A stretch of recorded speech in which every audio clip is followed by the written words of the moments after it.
que además da la circunstancia que conoce a uno de los autores, exhaustivamente, lo conoce personalmente, de tal manera que yo creo que es que mejor que él, pues pocas personas para hablaros de el autor de Los Deicidas, que es así como se llama uno de los libros, ¿no?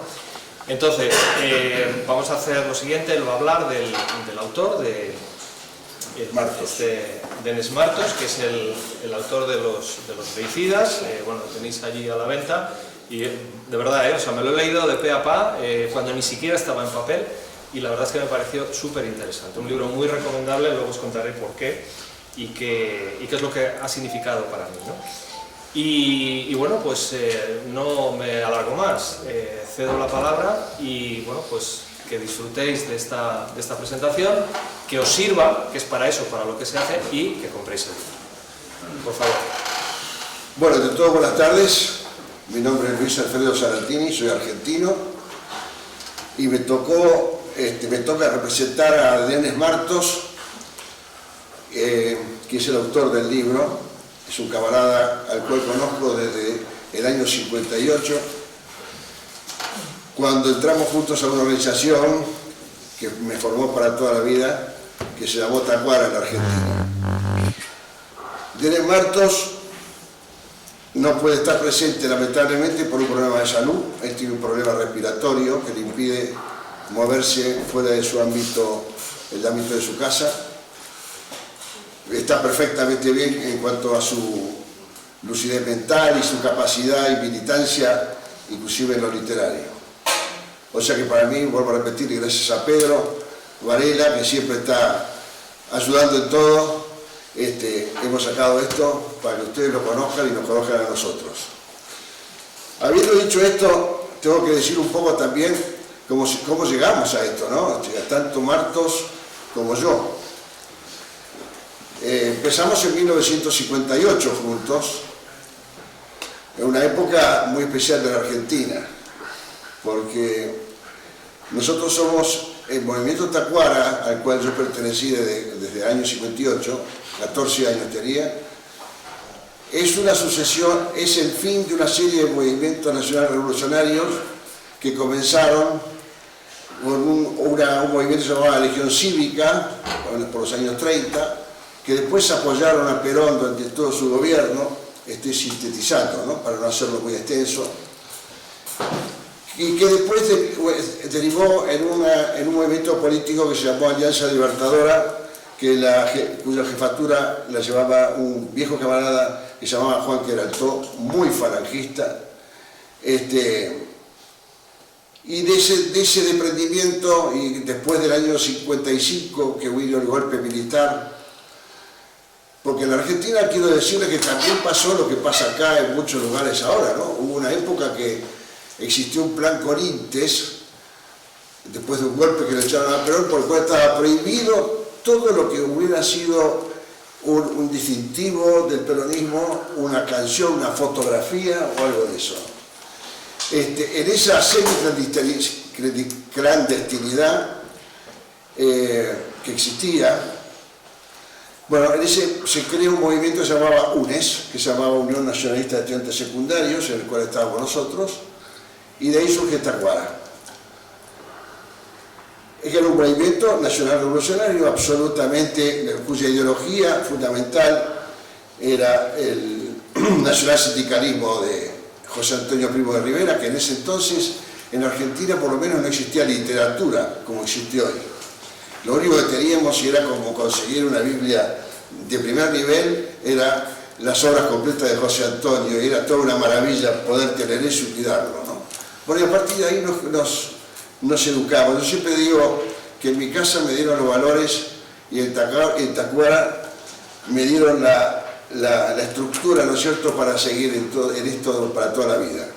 Me educaron. Dentro de ese contexto, que lo sinteticé mucho, si después alguien quiere continuar, que yo le explique un poco más si lo puedo hacer, ahí nos conocimos con Denis Martos. Denis Martos había venido con su madre de Hungría, después del año 45, después de la guerra.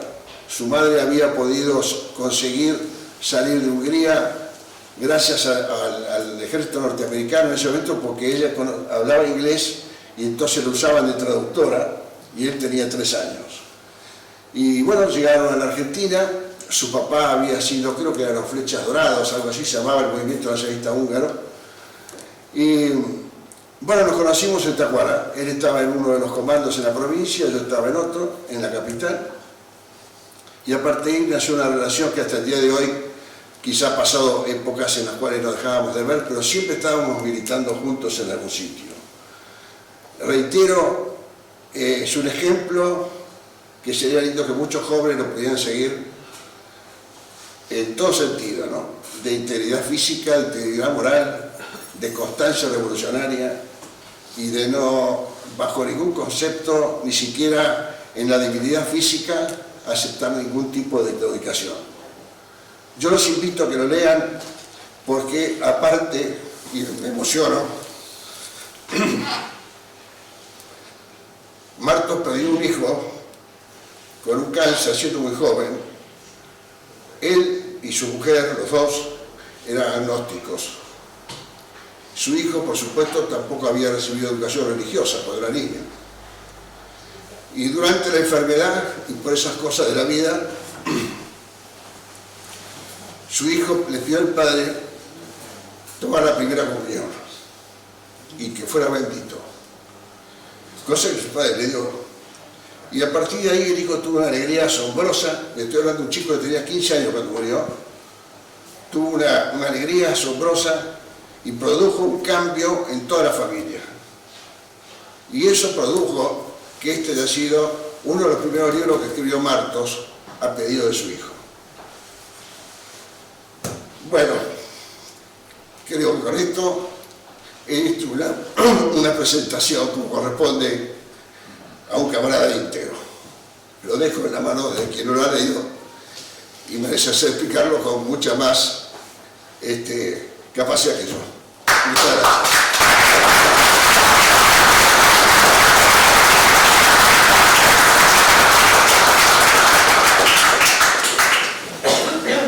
Pues, bueno, a medida que va sabiendo uno más de este autor, todo cuadra.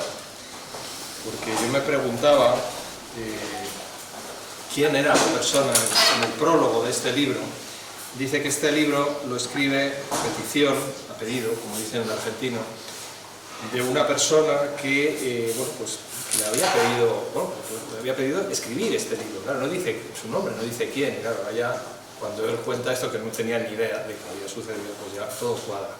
Porque este libro, efectivamente, es el libro que escribe una persona que ha pensado sobre el tema de Dios y sobre todo sobre la figura de Jesucristo, en todos los sentidos. O sea, ahora veremos un poco por qué. Entonces, a ver, yo pues, me sitúo al principio, he preparado unas notas más que nada porque como tengo muy mala memoria, para que no se me olviden las cosas, ¿no? A ver, yo no tenía ni idea quién era Denis Martos, ni siquiera sabía si era de origen español, porque claro, Martos es un pueblo de la provincia de Jaén, digo, será un andaluz que le ha puesto un nombre así más o menos.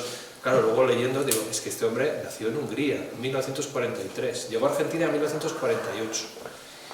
Claro, venía pues con todo el bagaje de un lugar en el cual incluso el idioma es que es completamente distinto, aunque me parece que él debe hablar húngaro.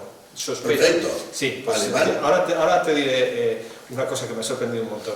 Entonces, investigando sobre él, politólogo, geopolítico, analista de riesgos, hasta ahí pues uno dice, a mí, vamos, me dice muchas cosas, pero hay mucha gente que es cosas similares, ¿no? Me da la idea de que es una persona muy versátil, que está acostumbrada a trabajar en muchos ámbitos, pero claro, hay una cosa que ya me da la cara, discípulo de Jacques Desmayet. Claro, esto, digo, bueno, pues esto ya es un punto muy importante en el currículum, ¿no? Él se define, literalmente copio de lo que dice en su propio blog, dice: soy blanco, católico, masculino, heterosexual, casado hace 43 años con la misma extraordinaria mujer, padre de 2 buenos hijos, orgulloso de mi familia, de mi nacionalidad y apasionado por mi cultura.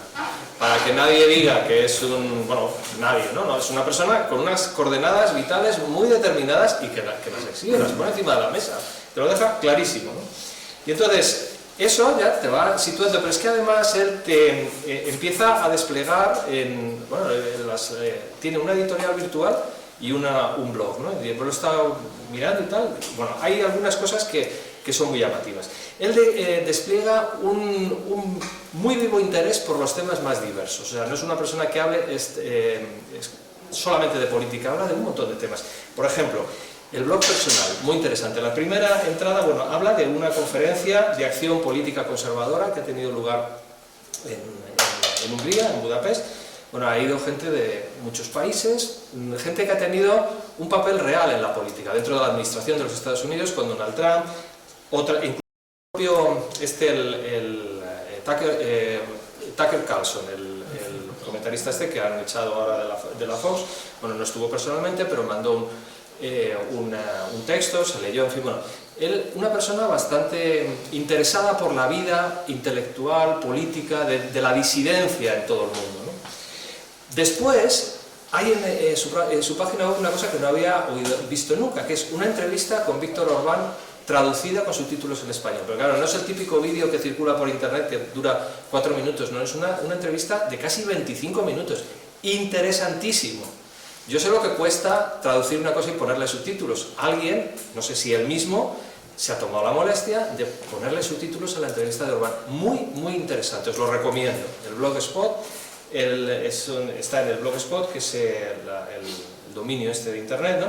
Denis Martos, lo buscáis, mirad la entrevista con Orbán. Muy interesante. Y luego había un reportaje también muy interesante de los orígenes de la festividad del 8 de marzo. Aquí, cuando se celebró toda la locura esta de feministas, estos del género, toda esta fauna, bueno, pues el 8 de marzo yo siempre supe que era una fiesta soviética. Cuando yo en los años 80 estaba suscrito a Tiempos Nuevos y me contaba lo que pasaba en mi país, la Unión Soviética, que era una cosa alucinante, bueno, pues el 8 de marzo siempre se festejaba.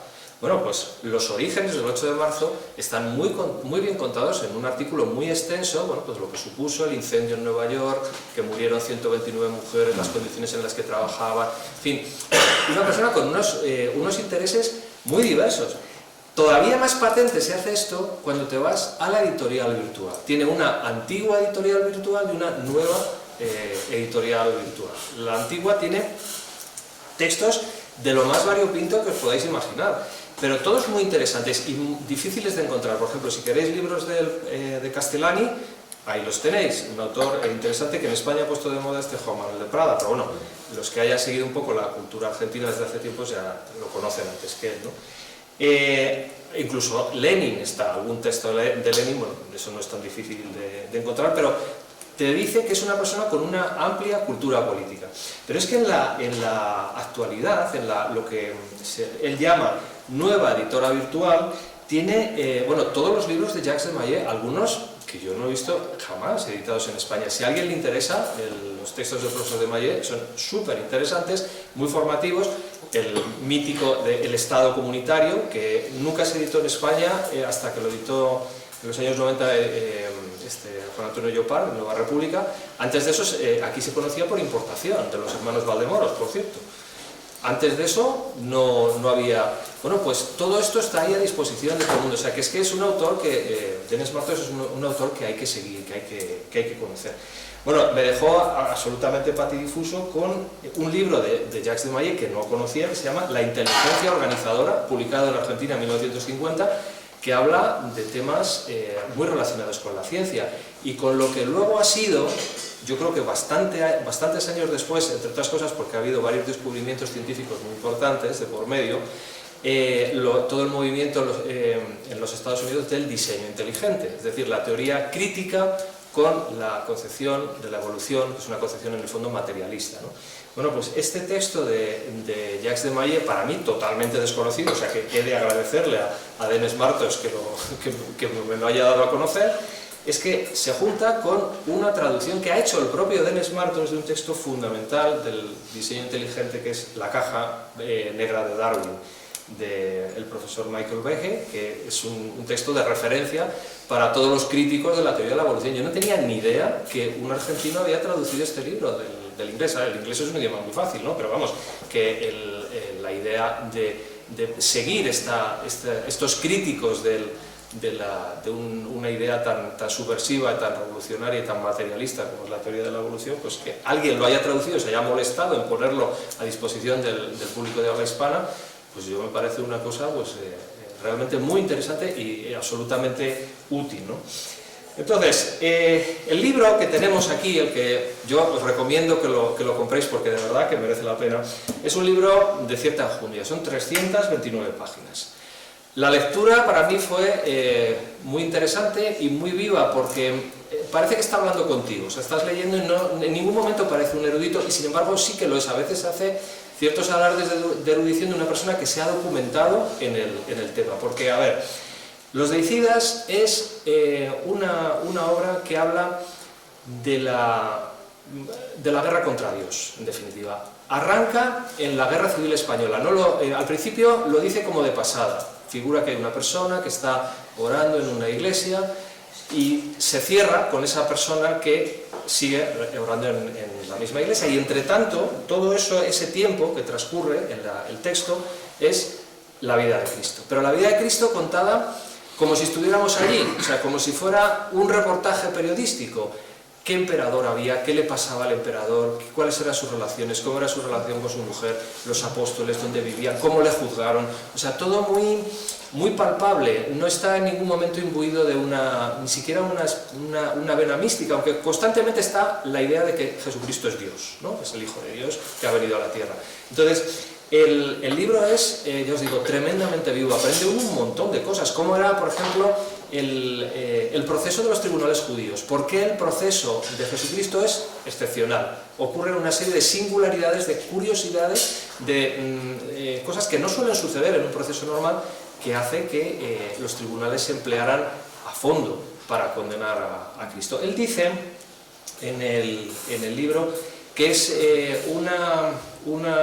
relato de una gesta, ¿no? Una gesta, que dice que, o sea, lo presenta a Jesucristo explícitamente, lo dice así, al final, que es como una especie de personaje heroico, ¿no?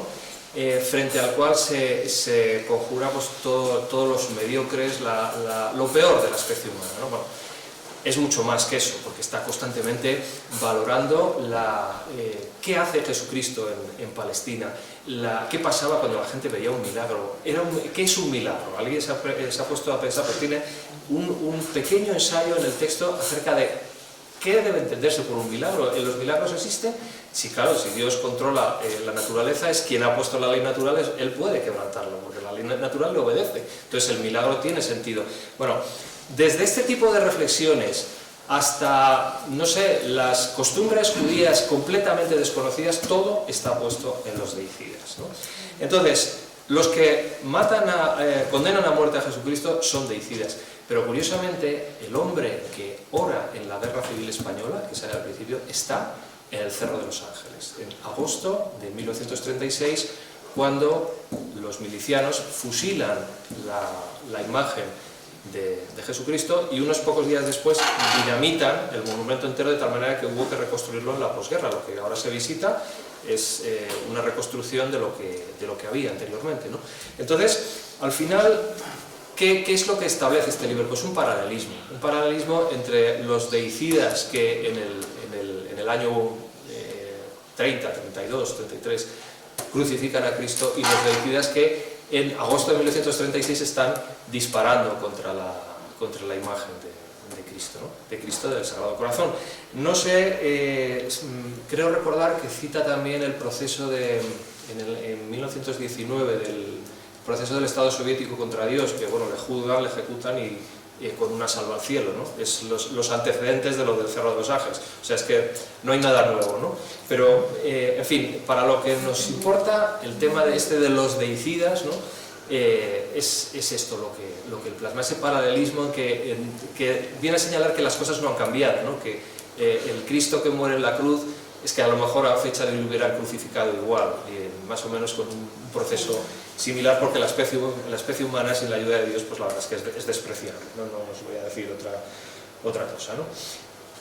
Por eso, claro, la foto de la portada, la foto de la portada es el Cerro de los Ángeles.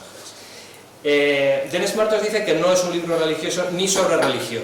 Sí que lo es, o sea, sí que lo es, desde mi punto de vista, a mí creo que para un creyente, incluso para personas que no son creyentes, es un libro muy recomendable, porque da una cantidad de datos muy importante y además muy poco tratados en otros. O sea, dice que ha intentado documentarse, claro que lo ha conseguido, plenamente ha conseguido captar multitud de detalles que atraen el interés del lector, ¿no? Él dice, como os decía hace un momento, que esto es la historia de una gesta, ¿eh? Él tiene un libro que se llama, no tenía ni idea, también todo esto lo he ido descubriendo así sobre la marcha, uno que se llama Los Espartanos, sobre Leónidas, que es un personaje de referencia para él, se conoce, y bueno, pues es lo mismo, ¿no? La persona descollante, la persona brillante que la mediocridad pues acaba con él, ¿no? Yo no sé exactamente en qué términos ni cómo está, no he leído el libro, pero bueno, es lo que dice. Otro libro que se llama Los Atenienses, sobre la figura de Sócrates, y dice que después de pensarlo mucho, al final el tercer libro, la tercera gran gesta que se considera, solo podía ser esta. Es todo un poco enigmático, ¿no? Porque lo único que dice es que resume todas las demás gestas, ¿no? Bueno, no sé por qué le lleva a eso, yo creo que tiene que ver con lo que acaba de contar Luis Alfredo, con la muerte de su hijo. Probablemente eso, yo creo que no puede haber nada peor que la muerte de un hijo, ¿no? Pues lógicamente pues jugará su papel en esa decisión, ¿no? De escribir sobre la vida de Cristo. Por lo demás, yo animo, una de las cosas que siempre hay que hacer con un libro, yo creo, es mirar el índice, ¿no? Y bueno, todos los temas que veis aquí, o sea, la primera parte que está destinada a contar el entorno, el clima político, social, si queréis incluso étnico-antropológico de la población donde nace Cristo, bueno, pues está en el primer capítulo. Habla de la infancia, adolescencia, del emperador Tiberio, habla de la familia de Tiberio, que es muy complicado, si tenéis que estar versados en historia de Roma para entenderlo. Bueno, pues él aquí lo deja clarísimo. Habla después del país, de Palestina, cómo estaba organizada Palestina. Es que las relaciones del poder romano con la Iglesia eran realmente complicadas, no era una cosa muy sencilla. Uno llega a entender incluso por qué la situación terrible que tenía Pilatos. O sea, Pilatos pues ha pasado a la historia como un cobarde y tal, pero yo eso lo intuí un poco en la película esta de La Pasión, de Mel Gibson, ¿no? Que el hombre se ve allí con todo aquel circo de fieras rebosantes de odio, crucifícale, y dice, tío, ¿y ahora qué hago, no? Pues esto lo ves aquí en el libro, está muy bien plasmado. Tenía una situación muy, muy complicada, Pilatos, ¿no? Y luego, pues, las sectas que había judías de entonces, que eran de armas tomar. O sea, no era ni mucho menos la población judía un pueblo pasivo, ¿no? Había muchos que eran asesinos, terroristas, políticos, militantes realmente duros, ¿no? Y bueno, pues toda esta sociedad era muy compleja. Los esenios, los celotas, los sicarios, los fariseos, los saduceos, claro, todo esto, conocemos los nombres, pero ¿qué significaba todo esto en la Palestina en la que nace Cristo? Pues si queréis saberlo, el libro de Denis Martos es imprescindible. Y luego entra en la figura de Cristo y la relación que tenía con los apóstoles. Fijaos, tiene un capítulo para cada uno de los apóstoles, y de todos dice algo, pero no dice de la doctrina, de lo que hablan, de lo que aparece en la Biblia, no, sino habla de la persona. Escudriñando entre los resquicios que deja entender los evangelios, él extrae conclusiones acerca de cómo era este apóstol, qué es lo que hacía, por qué si uno era pescador, qué papel jugaba la pesca en la Palestina. Entonces, un montón de detalles que es que parece que estás allí, que te llevan a la Palestina. Entonces, la verdad es que es muy, muy interesante. Y después, pues habla del maestro, de la vida de Jesús, lo que supuso, el revulsivo que supuso en aquel momento, en una situación pues muy conflictiva. O sea, no era ni mucho menos, como dice Adolfo Piñero, este profesor dice que lleva 40 años viviendo en el siglo I, porque él no es cristiano, yo creo que probablemente sea ateo incluso, pero ha escrito mucho sobre la época de Cristo, porque se ha dedicado toda su vida a eso, ¿no? Y bueno, pues él dice que Cristo no era un personaje blandito, ¿no? Que era un personaje, pues era un militante aguerrido y que se jugaba la vida, y que, claro, venía con una misión que cumplir, pero que estaba dispuesto a llevarla, como hizo, hasta sus últimas consecuencias, ¿no? Bueno, pues eso lo podéis ver en el libro. O sea, información de un sitio y de otro cuadra notablemente bien, ¿no?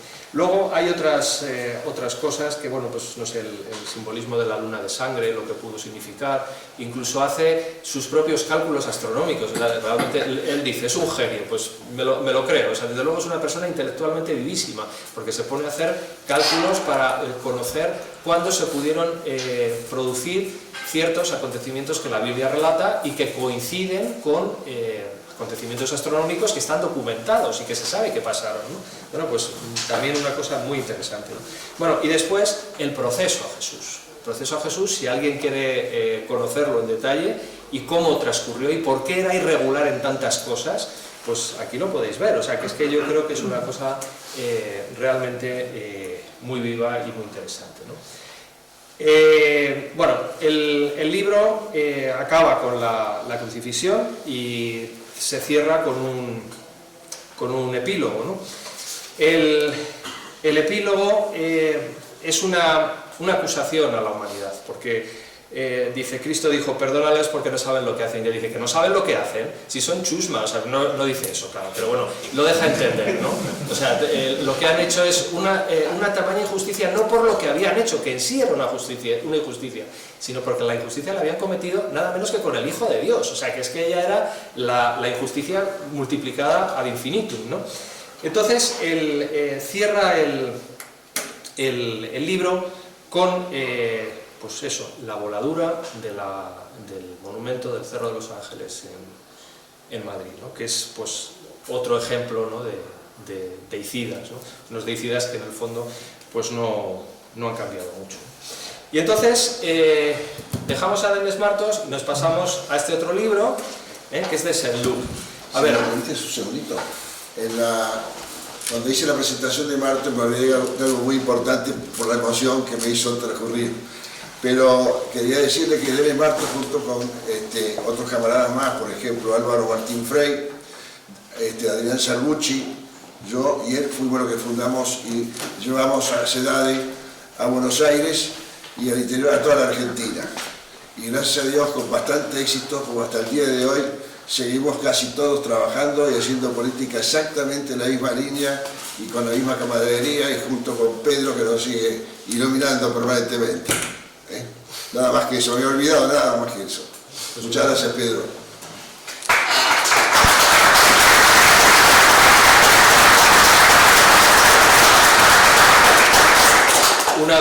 Una grandísima noticia, desde luego, tenerte por aquí. Bueno, entonces, el otro libro que venimos a presentar, El ocaso de los dioses, Europa, 1945.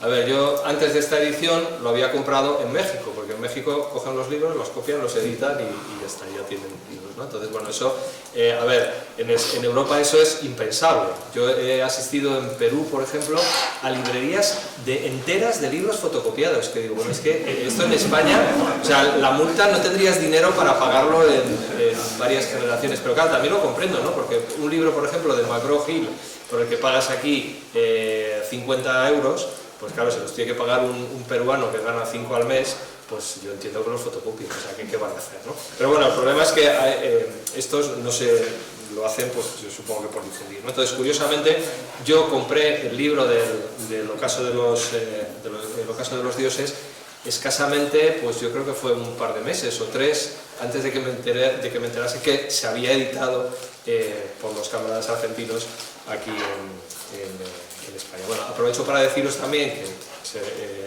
lo prometí, que hay muy pocos ejemplares y que están aquí todos. Han podido llegar algunos ejemplares de Argentina, o sea que tenéis que comprarlo, ¿eh? O sea, no me digáis que no lo vendo bien. Bueno, entonces, el ocaso de los dioses, la edición que yo compré se llama Götterdämmerung, ¿vale? Götterdämmerung es el ocaso de los dioses en alemán, 1945. A ver, es un libro de los que te pone un nudo en la garganta desde el principio. Yo últimamente he leído 2. Tengo una relación con esos libros un poco de amor y de odio, ¿no? Porque por un lado digo, ¿por qué tengo yo necesidad de pasar malos ratos? Pero por otro lado, son libros que espiritualmente te confortan, porque ves ejemplos y ves personas que han existido con los que te une un vínculo a través del tiempo y que si no leyeras esos libros no tendrías la posibilidad de conocerlos, ¿no? De ver cómo fue la situación que vivieron, cómo se comportaron, lo que fueron, o sea, tenerles presentes siempre, ¿eh? Porque, bueno, te pueden hablar que es muy buena una persona o lo que sea, pero es que estos, o sea, los sellaron con su sangre, con su vida, la mayor parte de ellos acabaron muy mal, ¿no? Bueno, pues Götter Dameron es de Saint-Loup, ¿eh? Marc Auger, para los que habléis francés, es el nombre que eligió porque estaba escondido en un monasterio, le escondieron unos monjes, me parece que fue en Austria, ¿no? Y bueno, pues eligió este seudónimo para escribir, ¿no? Es un personaje apasionante, al que me unen un montón de cosas, hay otras que me separan, ¿no? Por ejemplo, su paganismo este que tiene anticristiano, ¿no? Pues no lo comprendo muy bien, me parece un tanto pueril, ¿no? Pero bueno, en todo caso, las demás cosas es que es un personaje absolutamente fascinante. Lo primero de todo, era motero, casi nadie lo sabe. Motero, además, que se iba con una moto por el Atlas de Marruecos a 4.000 metros de altura. ¿Cómo se puede ir con una moto a 4.000 metros de altura? Pero el tío es que era un valiente, un aventurero, de un personaje de esos fantástico, ¿no? Era un hombre de izquierdas, muy de izquierdas, era amigo de Léon Lagrange. Léon Lagrange era uno de los ministros del gobierno del Frente Popular, de Léon Blum, en Francia, y fue uno de los que desde Francia impulsó los Juegos Olímpicos de Barcelona en 1936. Sabéis que cuando la Alemania nacionalsocialista organiza los Juegos de Berlín, en España se quiere hacer una contraolimpiada en Barcelona en 1936. Hoy en día en el Departamento de Memoria Histórica de la Generalitat hay un póster enorme, ¿no? de la Olimpiada de Barcelona de 1936, ¿no? Se hizo esa iniciativa en respuesta a la Olimpiada de Berlín. Bueno, no tuvo éxito, ¿por qué? Pues porque me parece que si no fue el primer día, el segundo día de inaugurarse los Juegos Olímpicos de Barcelona, pues un tal Francisco Franco cruzó el estrecho y bueno, pues parece que la cosa hubo que repensarla, ¿no? El hecho es que, bueno, pues Saint-Loup era un hombre en todos los sentidos, era una persona vital, aventurera, noble, de izquierdas, porque él era socialista en un sentido que luego pues se vería que no era socialismo de la izquierda, porque ahí acabó completamente separado. Fue uno de los impulsores de los albergues juveniles laicos, que era, digamos, la competencia a los albergues juveniles que ponían en marcha pues juventudes católicas que había en todas partes. Pero entonces no existía, aunque eran organizaciones distintas, una laica, otra religiosa, no existía el odio ese que hay hoy en día hacia todo lo religioso, ¿no? Y entonces este hombre pues participó en el Congreso Mundial de la Juventud en 1937 y claro, empezó a trabar contacto ¿con quién? Pues con la Hitlerjugend, con las juventudes hitlerianas, que claro, no era una organización de 4 matados, era una organización de muchos cientos de miles de personas, ¿no? Y claro, una de las cosas que le sorprendió, lo cual demuestra su nobleza, es que las cosas que contaban de ellos él no las veía. Pero a ver, si es que esta gente me está contando, la prensa de mi país me dice una cosa, la prensa del Frente Popular francés me dice una cosa, y yo lo que estoy viendo es una cosa completamente distinta. Entonces, ¿qué pasa aquí? Bueno, el hecho es que él va evolucionando y tiene un encuentro para él decisivo. Alfonso de Chateaubriand, el escritor francés, le cambia la vida.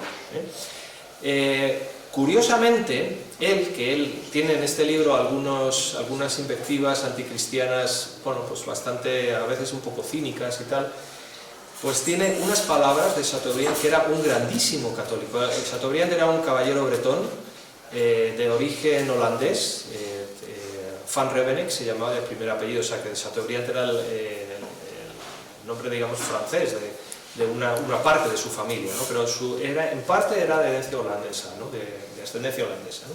Bueno, pues Chateaubriand le cambia la vida. ¿Por qué? Pues porque Chateaubriand se va a Alemania, en 1937 escribe el libro ese de Le Cher de France, que es no está traducido al español, es algo así como el manojo de fuerzas o el conjunto de fuerzas, una cosa así. Sale editado en 1937 en Francia, y ese libro es un libro que hace una apología de la Alemania de entonces tremenda, ¿no? De hecho, le cuesta a Chateaubriand su carrera, porque Chateaubriand ya era un escritor consagrado, había sido premio de la Academia de las Letras Francesas por su novela esta de Los Brezos, que tampoco está traducida en español, y después fue premio Congout, que es el premio más alto que conceden las letras francesas. A partir de ahí escribe su libro maldito en 1937, ya es el acabose. Bueno, pues él se encuentra con Saint-Loup, el entonces Marc Auger, y bueno, hablan, esto le cambia la vida, ¿no? Y él dice: yo soy un socialista, la única manera que hay hoy en día de realizar el socialismo es lo que está ocurriendo en la Revolución Alemana, ¿no? Y entonces él se vincula a lo que está pasando, ¿no? A pesar de que él incluso había sido soldado en el ejército francés derrotado en 1940, ¿no? Bueno, pues se alista en la Legión de Voluntarios Franceses en el año 1942 para luchar contra el bolchevismo y participa en acciones de la guerra contra los partisanos, que como sabéis es durísima, porque el ejército alemán no entiende eso de que un ejército de gente armada que ni siquiera va uniformada pues asesine soldados por la espalda, vuele un tren o lo que sea. Entonces lo que hacen es una represión brutal. No sé en qué medida participaría en esto, pero él fue herido, además fue herido sin posibilidad de recuperarse para la vida militar y tiene que dejar su acción de guerra, ¿no? Entonces, ¿qué sucede? Pues que digo, bueno, pues yo qué soy, ¿qué sé hacer? Yo sé escribir. He estado antes escribiendo, desde los años, finales de los años 20 o principios de los 30, él era ya periodista en activo, va escribiendo cosas de viajes, etcétera, y bueno, pues se lanza a hacer lo que sabe hacer, pero claro, ¿lo hace para quién? Para la colaboración con el ejército alemán, ¿no? Y con los voluntarios europeos que ya están en guerra con la Unión Soviética, ¿no? Dirige El Combatiente Europeo, que es una de las primeras publicaciones, todo esto con la financiación y el apoyo de Otto Abetz, que era el embajador alemán ante el gobierno de Vichy, y luego la revista esta de Bennett, ¿no? Bueno, entonces, este libro sale, curiosamente, en Argentina, siempre volvemos a Argentina, sale publicado en Argentina en 1947, por lo menos está firmado el libro, Argentina 1947, y luego vuelve a hacer, no sé si hace alguna modificación en el año 85 ya en París, cuando ha regresado, ¿no? Bueno, el libro cuenta el final de la guerra, aproximadamente desde noviembre de 1944 hasta el final, con todo lo que eso supone. Tiene, por ejemplo, unas conversaciones interesantísimas. Las páginas no las digo porque como es una edición distinta no van a conceder que si lo leéis en la edición que tiene aquí ahora a la venta, ¿no? Pero por ejemplo hay una conversación interesantísima en un centro de las SS donde habla con un coronel, ¿no? Que es el encargado de financiar las publicaciones que van a ir a la división SS Carlomagno de voluntarios franceses, ¿no? Entonces resulta que él, que es francés, ¿no? Prepara la edición, se la presenta al comandante, ¿no? Y claro, él empieza a ojear, claro, el tío allí todo quieto, y esto es la que me va a caer aquí. Y entonces de repente, ¿qué es esto? Y claro, el otro se queda, el Saint-Loup se queda de piedra, ¿no? Usted no ha comprendido nada del espíritu SS. ¿Por qué? Porque había incluido una caricatura de un chiste, pero súper inocente, que hoy les parecería una cosa incluso trivial. Dice que el comandante le dice, no, es que, dice literalmente, ¿sabe usted por qué hemos incluido la sonrisa del ángel de la Catedral de Reims? En la Catedral de Reims en Francia hay un ángel que está sonriendo.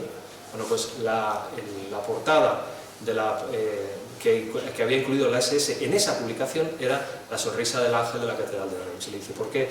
Y dice, porque algunas expresiones como esa valen todas las filosofías. Esa sonrisa induce a la percepción de la belleza y nosotros queremos que la belleza entre en el corazón del soldado SS. Somos profesores de estética y de nobleza. Lo que no debe hacerse nunca es precisamente esto que ha hecho usted, colgar una caricatura. Era una gente con una visión de las cosas del mundo que es que no tiene absolutamente nada que ver, ¿no? Con lo que hoy en día es. Hoy en día a nadie se le ocurriría cargar las tintas sobre una... Pero claro, cuando tú estás en otra dimensión, digamos, en otra situación del mundo, otra visión de las cosas, pues la situación cambia, ¿no? Me llama también, por ejemplo, mucho la atención cómo habla de Chateaubriand. Dice, bueno, se despide de él, porque toda su vida le consideró el maestro, ¿no? Dice, nos abrazamos en silencio, jamás olvidaré la mirada pura y azul que me lanzó. Alfonso de Chateaubriand fue un hombre santo, tan fuera de las realidades terrenales como un niño, pero pudo escapar sin demasiadas dificultades a la bestia que crucifica a los santos y devora a los niños. Chateaubriand, el hombre de mi vida, se fue con su leyenda a la gran floresta germánica. Y bueno, luego murió en el año 50 y está enterrado en la ciudad de Kitzbühel, en el Tirol austríaco. Bueno, cómo habla de él es, la verdad es que bastante sobrecogedor. Bueno, pero al margen de estas cuestiones, un poco, pues no sé, a mí me han impactado bastante, ¿no?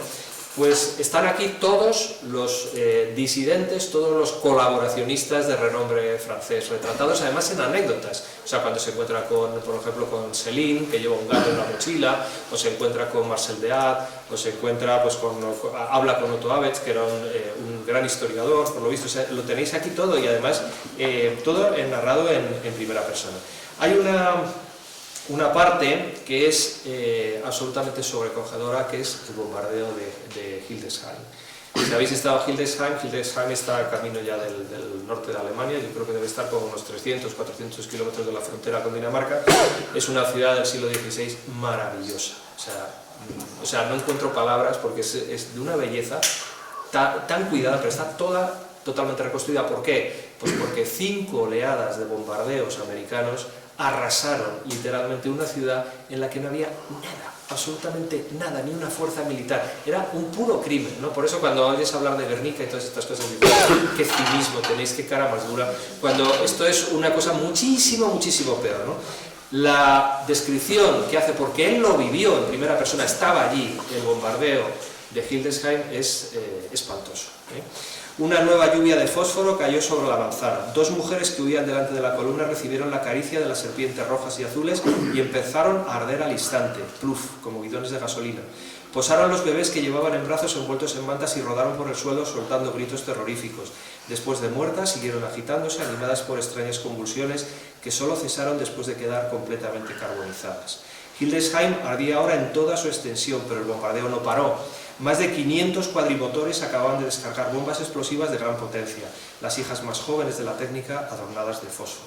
Finalmente llegaron al río. Eran los refugiados, la gente que huía aterrorizada porque corría pues, prácticamente en cualquier dirección. De las ruinas salían hombres y mujeres transformados en antorchas, se lanzaban al agua para poner fin al martirio. En la costa de la colina una multitud aureolada por una nube de humo azul de sus ropas quemadas se precipitó a gritos hacia el gran búnker que esperaba como una catedral que garantizara el derecho de asilo contra el brazo seglar. Otros aturdidos de espanto se quedaron inmovilizados cerca del agua, mientras contemplaban el incendio de Hildesheim con un sentimiento de incredulidad. Estos son algunos de los párrafos, pero merece la pena porque es que te traslada allí, a lo que era esto. Entonces, cuando creáis que las cosas os van mal, pues os acordáis de esto y se os pasa a seguir. Es un buen antídoto. Entonces, el libro es muy interesante, cuenta toda su estancia, los intentos de colaborar con los alemanes, que luego veías que era gente, la verdad es que muy razonable. Dice, jamás me censuraron nada, jamás intervinieron nada, solamente, dice, me censuraron una vez. Y era una cosa que dice, bueno, es que yo también lo hubiera publicado, yo no sé por qué. Pues le publicaron un chiste en el que salía Pío XII bendiciendo a Stalin y le decía, yo te bendigo por la cantidad de mártires que has dado a mi iglesia. Digo, pues mira, pues no está exento de cierta razón, porque sabéis que se negó a bendecir a los voluntarios franceses que se iban a luchar contra Stalin. Eso el Papa de la Iglesia Católica, ¿no? O sea que, como veis, pues eso se lo censuró el comandante SS, que al final pues tenía poder sobre lo que se editaba en la zona ocupada, ¿no? Estas cosas que uno le chocan, ¿no? Bueno, cuenta toda el fusilamiento de Brasilac, también está aquí contado. Cuenta pues todo lo que fue el gobierno de Sigmaringen en Alemania. Sabéis que el gobierno de Vichy, ante el avance del ejército aliado, se refugió en el sur de Alemania, Sigmaringen, y ahí estaban en un castillo todos y hablaban unos con otros, o sea, muy interesante la situación. Y después él decide escaparse a Italia. Entonces allí ves lo que fue la inmensa pantomima de los partisanos italianos, que eran, eso sí que eran chusmilla armada, hasta el punto de que el propio ejército de los Estados Unidos tuvo que desarmarles para evitar pues, que lo que no habían sido en toda la guerra, que es gente valiente, pues en la derrota del ejército alemán pues hicieran toda suerte de tropelías Por eso los americanos les quitaron las armas, porque es que eran una gente bastante despreciable. Y él lo refleja bastante bien en su texto, ¿no?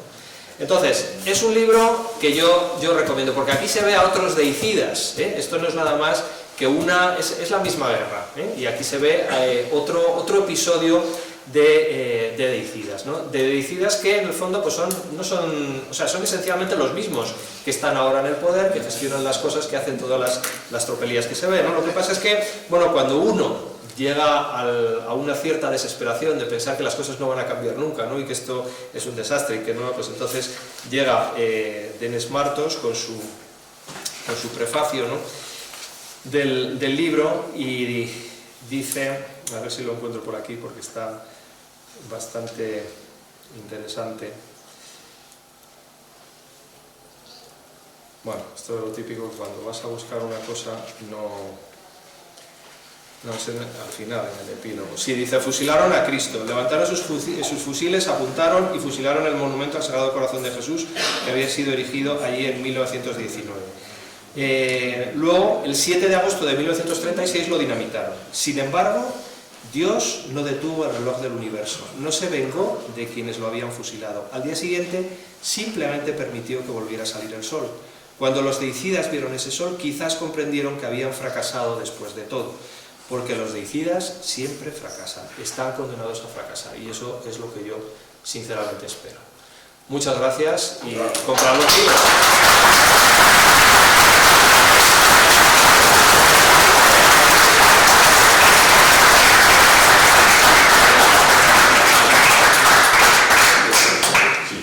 Bueno, si tenéis alguna pregunta que hacer y que son más interesantes las que puede responder él, ¿eh? Pero aprovecharos porque la voz de la experiencia pues importa. Quizás que nos expliques un poco la actividad política de Denis Martos en tu época de CEDADE. Publicó una revista muy interesante, ¿verdad? Y era el intelectual de la organización. Sí, a partir de... Él hizo referencia a la relación de Martos, ¿no es cierto?, con Jacques de Maillet. Así como digo con Jacques de Maillet, puedo decir también que tuvo una relación bastante estrecha con Vincent von Oven, que fue miembro de la Secretaría de Dr. Goebbels, y con otros camaradas más, porque en Argentina, así como él llegó después de la Segunda Guerra, ¿no es cierto?, vino en la oleada, ¿no es cierto?, también de europeos que eligieron Argentina, ¿no?, gracias a Dios. Y él participó también junto, en la segunda época de Perón se creó la Escuela Superior de Conducción Política del Peronismo, del Justicialismo, cuyo presidente era un abogado de apellido Petrov, y el vicepresidente era el doctor Jacques de Maillet. Y Martos participó como profesor, ya en ese entonces, en la Escuela de Conducción Política. A partir de ahí, lo que me puedo remitir es un poco más, para ser un poco más explícito, a la época que éramos más chicos, en la época de Tacuara. Tacuara fue un poco la madre de toda la convulsión que vino en los años 60 y en los 70 en la Argentina, para bien y para mal, porque también de nuestro seno también salieron algunos que traicionaron y después pasaron a organizaciones guerrilleras. Pero sí, eso es cierto. Pero sí creó un estado de cuerpo un espíritu de cuerpo muy importante, que es lo que nos llevó hasta ahora, ¿no? Martos continuó siempre trabajando en ese aspecto, inclusive en CEDADE, cuando llevamos CEDADE a la Argentina, era el director de la revista y diario, del cual sacamos unos numerosos números, como 20 y pico de números de ejemplares, y en el cual colaboraban varios camaradas, y también teníamos un diario que se llamaba,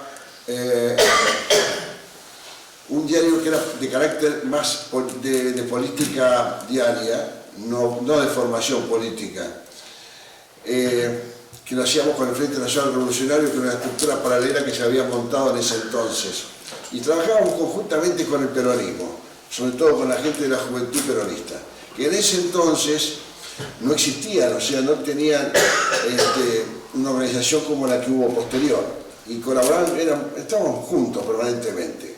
Y los sindicatos también nos prestaban su respaldo y su colaboración, tanto sea el material, los sindicatos en aquella época. Quiero hacer una aclaración: la Argentina fue el único país, creo, del siglo XX cuyos sindicatos jamás fueron del Partido Comunista.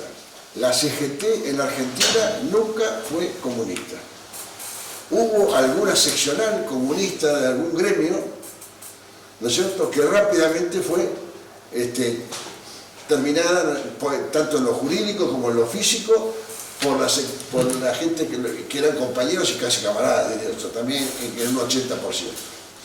O sea que toda esa gente nos brindó el apoyo para que después, inclusive Martos dio muchas conferencias en el sindicato de farmacia, que es la que aglutina a todos los empleados de la industria farmacéutica, que era un sindicato bastante fuerte.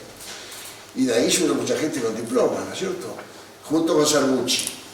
O sea que la tarea en ese aspecto fue permanente, en lo intelectual. La mía no fue en lo intelectual, fue más en la militancia diaria y física, diría yo, que en la intelectual. Pero nos complementábamos perfectamente como hasta ahora, ¿no?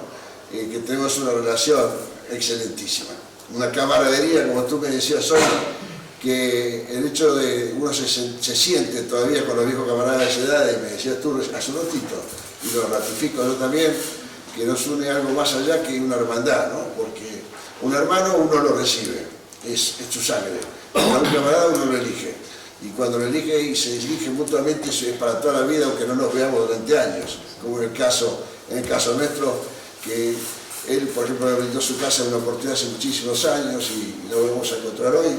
En fin, son esas cosas lindas que tiene la militancia. También tiene las cosas duras, también hay cárcel, hay muchas cosas en el camino, pero lo que subsiste siempre es la cosa buena, la que emociona. Muchas gracias.